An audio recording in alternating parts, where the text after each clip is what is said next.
Hello, divine, beautiful souls. Thank you for being here for yet another mindful and self nurturing session. Today's journaling session emphasizes on the proactive self creation over passive discovery. It offers ways to liberate yourself from the past constraints and societal norms. Embracing this philosophy promotes personal agency, responsibility, adaptability, and resilience, positioning you as the most powerful force and an active architect of your own life and destiny by your own design. Now, I'm your host, Sarika Schuyler with Quantum Helist at quantumhelist.com. These are mindful journaling sessions designed to truly detox and declutter your mind, heart, body, and soul for a more joyful, peaceful, balanced, and aligned life experiences and lifestyle. Your sessions will begin with a quote that will help you easily remember and apply healthy and self nurturing techniques into your daily life. Also, I will explain the significance of the quote, and after my explanation, we can then begin the journaling sessions with my given questions. And then you can go on your own time reflecting on them. Now, before we begin, let me just take one sip out of my tea because it's the same teacup, but it's a different tea. It's called Evening Repose. It gets you ready for the evening to settle down. Um, Now, today's quote, let's focus on that. Today's quote focuses on life isn't about finding yourself. Life is about creating yourself. And it's by George Bernard Shaw. Now, before we begin, let's take a few deep breaths. In out of your nose, hold the breath, and exhale. Let's do that one more time.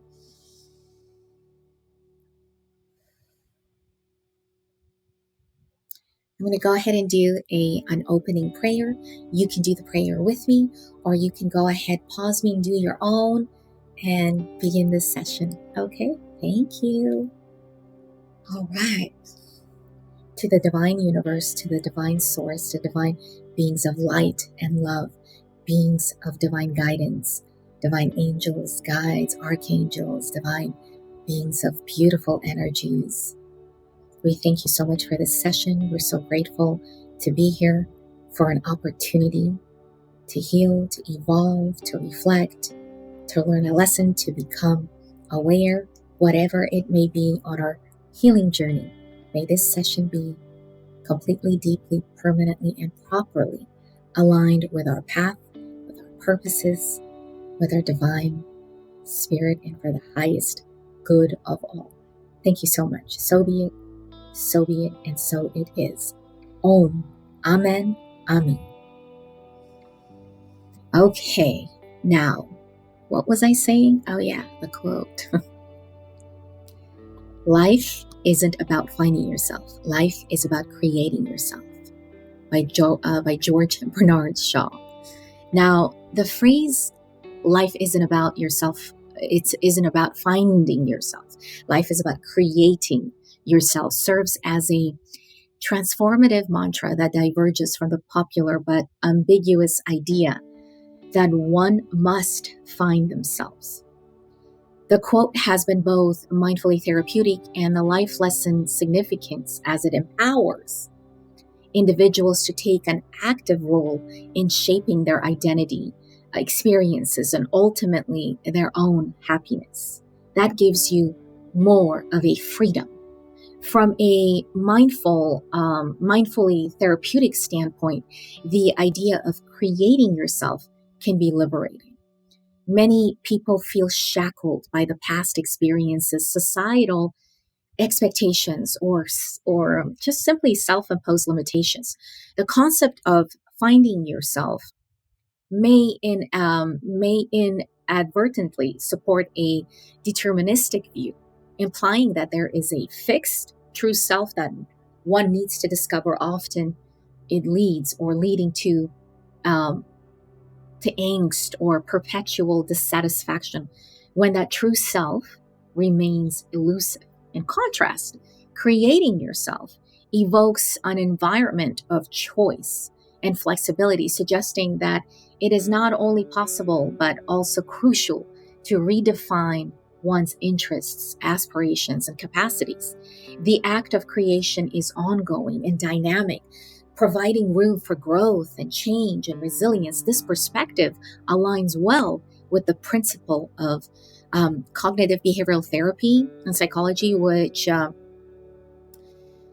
posits that individuals can change their thought pattern and behaviors to influence their feelings and overall well being. In mindfulness, we call it mindfulness, becoming aware, waking up, or having a breakthrough, and actually just staying mindful. And knowing that you have the agency to shape your destiny can be incredibly healing, therapeutic, alleviating feelings of helplessness and hopelessness, or self-imposed or limiting beliefs that no longer serve you. And so mindfully creating is very therapeutic and healing, because when you are creating yourself with intention, you are creating yourself with the values that empower you, that bring you joy. Okay. The quote also serves as an invaluable lesson, a life lesson about responsibility and empowerment. If life is about creating yourself, then you are the artist with a palette of your endless colors. You get to choose the hues of career, relationships, hobbies, and attitudes that color your life. This sense of autonomy and personality and happiness, creativity, and artistry can motivate you to be more deliberate about your choices, engage more deeply in activities that bring you joy and evolution and resilience, and foster more meaningful relationships. However, the freedom to create also comes with a responsibility to make ethical, intentional, and thoughtful choices. While we are all works in progress, each brushstroke, each decision affects not only the overall picture, but also the world around us. Um, we learn that creating oneself is not a solitary endeavor. It's a collaborative one where our actions influence others, and vice versa. And so what that means is, let me be more specific with that. Universe is designed with to exchange energy. Wherever you put your focus on, that's where energy flows, where the focus goes. And so you've heard this many times before in many different forms. Energy flows where focus goes. And so the universe is designed to give you the results, the type of results that based on your emotional state, emotional, mental, and the words you use. So whatever, how you talk, how you feel, and what you think all directly affect your reality. So when you are using more positive emotions, when you're choosing and using and applying positive emotions, guess what? You automatically become aware of all other states, and you automatically reprogram your unhealthy state of behaviors and the things and the habits and the attitudes and the words that no longer serve you and the lifestyles that no longer serve you. So what I was just saying around is, so whatever you do, your energy, we don't realize how powerful we are as an energetic beings, as the divine spirits, however way you look at it. As human beings, look at how much we have accomplished. Look at how much we have created. We are limitless, okay? Look at the technological advances. Look at all the advances that we have, whether it be good or bad, whether you agree with it or not, but look at how much we have advanced on the outside. It just shows how intelligent and how limitless we are in our wisdom, in our abilities. And so imagine each word you speak can reach beyond the stars. And science has shown that.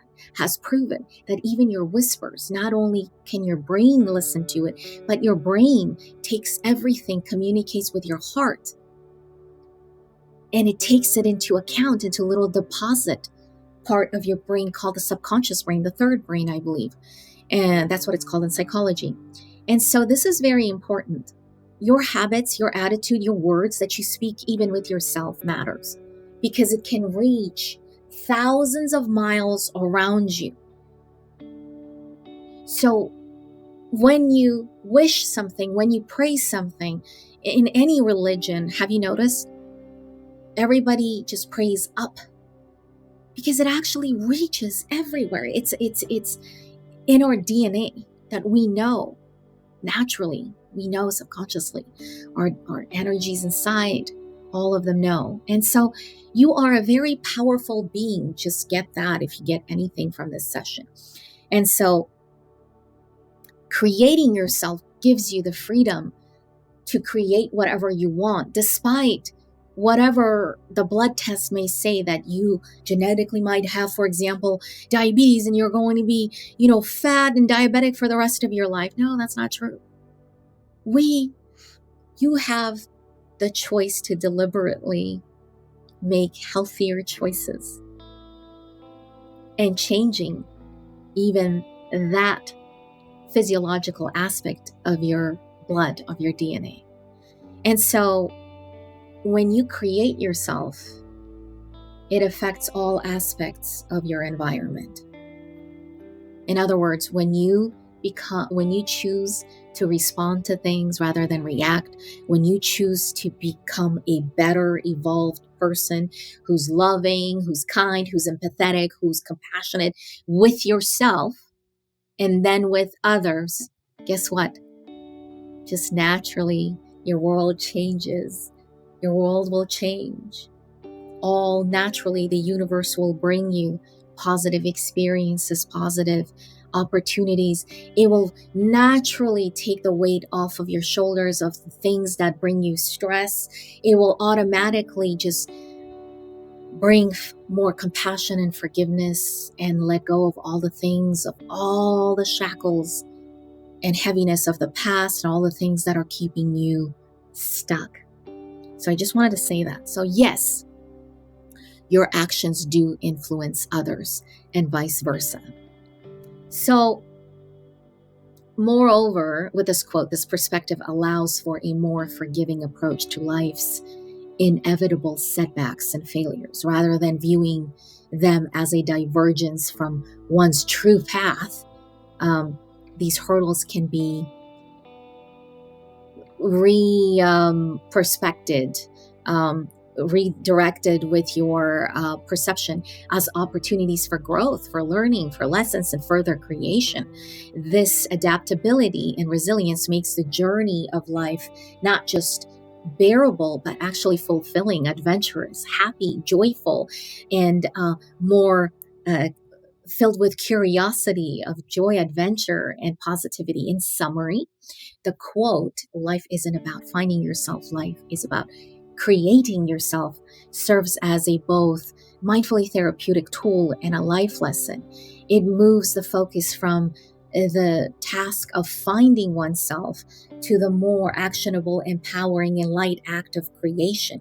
You have the power to create it, promotes agency again, fosters responsibility, and allows for adaptability, enriching both your life, yourself, and the collective experience. It reminds you, this quote, it reminds you and it reminds us that we are not passive recipients of life, but active participants in it, equipped with the power and the tools to shape our own destiny. Why? Because we truly are limitless. I don't care what you believe in there. The truth and the facts are there. Look around you everywhere. There are miracles, but that's because we are designed that way. And most people have chosen to create the world with their own beauty, realizing that they have the power to make everything happen. The thoughtful exploration of the quote provides a rich foundation for journaling. So now, welcome back. Here are the 7 journaling questions designed to deeply engage with the themes of the personal agency, responsibility, and empowerment. So I'm going to give you the questions, and the questions are also provided for you below, and you can take your time. Again, want to remind you that everybody has their own healing language, pace, processing things and doing things. And so there is no right or wrong amount of time to spend on these journaling questions, whether it takes you a minute, 5 hours, 10 days, 20 days, 100 days. It's all your journey, just so that you understand. So I just want you to understand that, okay? So take your time. Nobody's in a hurry. This is your journey. That's just a gentle reminder. Now I'm going to quickly go through these 7 questions, okay? I think I have 7 questions on this one. Yeah, I do. Let's go through them really quick. And if you can't keep up with me, remember they are down in the comments section. Now, number 1, how have you actively participated in creating your own identity so far, as opposed to letting external factors define who you are? Can you list specific examples where you took the reins in shaping your own persona? Number 2, are there any self-imposed limitations or beliefs that you feel have hindered your ability to create the life you desire? What steps can you take to confront and overcome these limitations?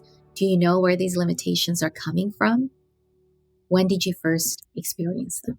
Number 3, given that creating yourself also involves making ethical choices, can you identify any recent decisions where you felt your ethics were challenged? How did you navigate that situation? And would you do anything differently looking back if this situation were to appear again? How do you think your actions and choices influence the people around you? Are there changes you could make to be a more positive influence, not just for your own life, but for others as well? Number 5, reflect on a setback or failure you've experienced. Instead of seeing it as a roadblock, how can you reframe this experience as an opportunity for growth and further creation of yourself, of your highest self as well? As someone constantly in the process of creation, your interests and aspirations might change. What are some new interests or goals that you've developed recently, and how do they contribute to your ongoing journey to self-creation, self-healing, self-evolution, self-development? Based on this mantra of life being about creating yourself, creating myself, I'm creating myself. What are some specific actions or decisions you could plan to undertake in the near future to continue painting this beautiful canvas of your own life? What do you have to lose? Now, again, these questions are designed to be thought-provoking and to encourage a deeper level of self-examination. They touch upon various elements, including personal agency, ethical responsibility, and the impact of your actions on others, and the role of setbacks, failures or setbacks, or everything else, challenges in your personal growth. Feel free to check out my website, quantumhealist.com, and you can also go to find and check out my books, Mastering Inner Peace, Mastering the Art of Work-Life Balance, as well as, what's my other one up? Buddha Unfolded, where I have put in the most beautiful poetic journaling. It's poetry and journaling together. So check them out, because my latest book, Mastering the Art of Work-Life Balance, my third one, I should say, greatly discusses the tools and the techniques you can use to evaluate your values, to find your identity and many purposes, and how to approach.